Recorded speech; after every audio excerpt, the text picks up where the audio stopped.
कहवा के पियरी माटी कहाँ के कुदाल हो। कहवा के पियरी माटी कहाँ के कुदाल हो। कहवा के पाँच सुहागिन माटी कोड़े जासु हो। कहवा के सात सुहागिन अवध के पियरी माटी सोन के कुदाल हो।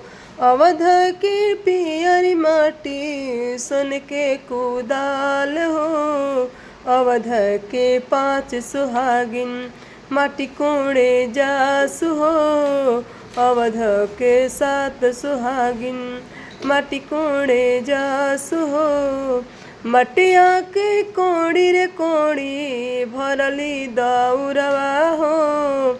मटिया के कोड़ी रे कोड़ी भरली दौरवा हो।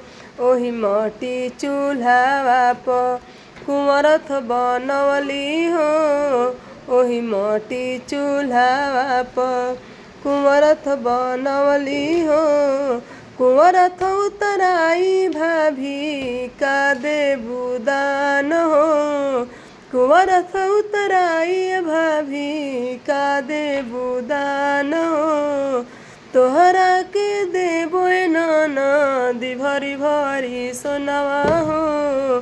कुंवरथ उतराई ननद बहुत देबो दान हो।